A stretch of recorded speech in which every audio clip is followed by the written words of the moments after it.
واقعہ سلطان صلاح الدین ایوبی قسط نمبر 354 اپنا اسلامک اسٹوڈیو۔ ناظرین، سوڈان کی جل پری یعنی انوشی اس رات ہم رازوں کی محفل میں نہ گئی۔ عز الدین اس کی مزاج پرسی کے لیے گیا تو انوشی کا چہرہ اترا ہوا تھا، وہ بات کرتی تو زبان ہکلاتی تھی۔ ناظرین، عز الدین نے اپنے طبیب کو بلایا، طبیب نے دوا دی جو انوشی نے یہ کہہ کر رکھ لی کہ کھا لے گی۔ اس نے کہا کہ وہ آرام کرنا چاہتی ہے، یہ شب بیداری اور زیادہ شراب پی لینے کے اثرات ہیں۔ ناظرین، عز الدین اور طبیب چلے گئے۔ انوشی دروازہ اندر سے بند کر کے لیٹنے کی بجائے کمرے میں ٹہلنے لگی۔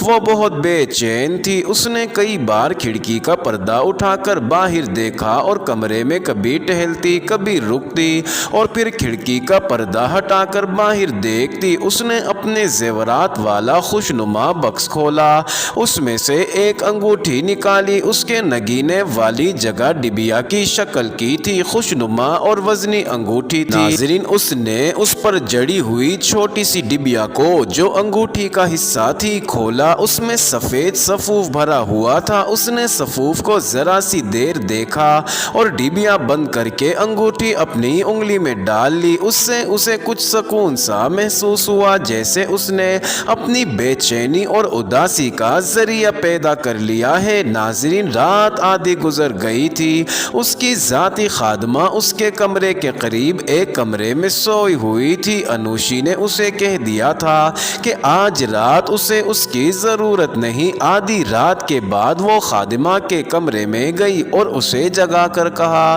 کہ عامر بن عثمان کو بلا لاؤ۔ اس کی خادمہ اس کی اور عامر کی ملاقاتوں کی رازدان تھی۔ ناظرین، وہ گئی اور عامر بن عثمان کو بلا لائی۔ انوشی نے خادمہ سے کہا کہ وہ کمرے کے باہر بیٹھی رہے۔ عامر، انوشی ایسے لہجے میں بولی جس سے عامر واقف نہیں تھا۔ آج شام وہ کون تھا جو سیر گاہ میں تم سب کے ساتھ بیٹھا تھا؟ کوئی بھی نہیں، عامر نے لا علمی کا اظہار کرتے ہوئے جواب دیا۔ میرے پاس کوئی نہیں آیا تھا، میں تو خاتون کی سواری کے ساتھ محافظ بن کے جاتا ہوں اور ان سے دور رہتا ہوں۔ عامر، انوشی نے بالکل ہی بدلے ہوئے لہجے میں کہا، مجھ سے زمین کی تہوں کے راز پوچھ لو، میں نے تمہیں دل کی گہرائیوں سے چاہا ہے مگر تم نے مجھے کوئی سیدھی سادی صحرائی لڑکی سمجھ لیا۔ تم رضی خاتون شمس النساء اور ان کی خادمہ اکٹھے بیٹھے تھے اور ایک اجنبی تمہارے درمیان بیٹھا تھا، راز و نیاز کی باتیں ہو رہی تھی۔ ثبوت چاہتے ہو؟ میں نقاب اوڑھ کر اور مستور ہو کر وہاں گئی تھی، تم سب سرگوشیوں میں باتیں کر رہے تھے، پھر وہ اجنبی وہاں اٹھا اور چلا گیا، میں وہاں سے آ گئی۔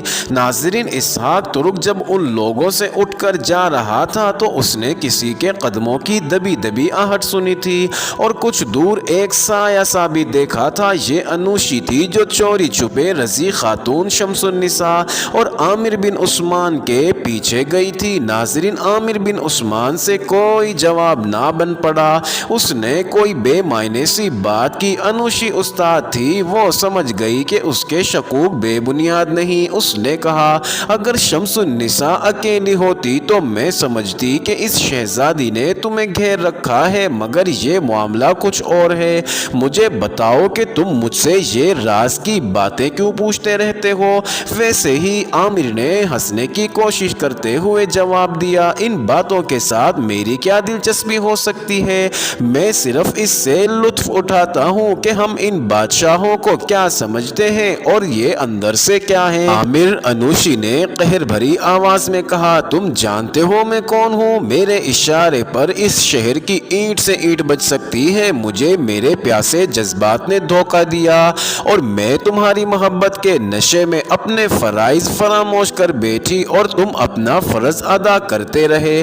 پھر بھی میرے دل میں تمہاری محبت ہے، جس کا ثبوت یہ ہے کہ تم میرے کمرے میں زندہ اور سلامت ہو۔ میں اگر چاہتی تو اس وقت تم قید خانے کی اس کوٹری میں بے ہوش پڑے ہوتے جہاں اذیتوں کے بعد غداروں اور جاسوسوں کو ڈالا جاتا ہے۔ میں نے تمہیں اس جہنم سے بچا لیا ہے۔ مجھے صرف یہ بتا دو کہ تم نے میرے سینے سے راز نکال کر اس اجنبی کو دیے ہیں اور وہ قاہرہ چلا گیا ہے۔ میرا خلوص اور میری محبت دیکھو کہ میں نے